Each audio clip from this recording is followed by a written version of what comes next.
Attorney, diretso na po tayo sa question. Kahapon, na-introduce na naman ng panibagong legal term sa ating mga kababayan sa pamamagitan ng pag-archive, quote-unquote, nitong impeachment, articles of impeachment laban kay Vice President Sara Duterte. So ano po bang ibig sabihin ng archiving in the context of impeachment proceedings and trial? Kasi iba po, may ibang ibig sabihin ba ito compared to our regular court proceedings, Attorney? Yes, so the practice is actually borrowed from trial.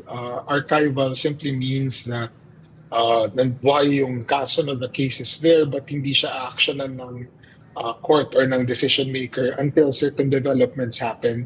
It seems like that's exactly what's also happened in the Senate.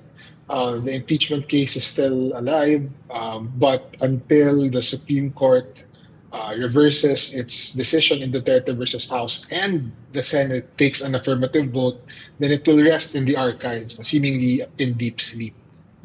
Without commenting on the merits and the procedures of the case, Attorney, pero tama po ba itong ginawa na pag-archive for the meantime? Because we understand that a status quo ante-order had just been filed with the Supreme Court aside from the MR. So tama lang po ba itong ginawa ng Senate? Kasi sinasabi ng ibang mga experts, katulad ng Isang Bayan, na sana wag na lang silang umakto at all. Na literal na hintayin na lang muna and do not vote or do anything, including itong archiving.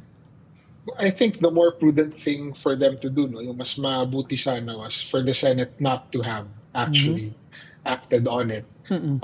Archival sounds pretty benign, as if wala namang nangyayari, but actually what requires or what happens now is that for the case to be taken back from that deep sleep, the Senate has to vote again. No? And the majority has to decide again to take on the case or to revive the case. So as you can see, since February, every opportunity that has been presented to the Senate not to act on the impeachment has been taken advantage of. And therefore, there's no promise that even if the Supreme Court were to reverse itself, that the Senate would also revive the case, even if that was the tenor of the discussion yesterday. So basically, this just means na hindi naman to kailangan in the first place, but also, since na nandito na ito, parang added layer lang ito sa complexity ng mga bagay. Is that correct, Attorney? Yes, that's correct.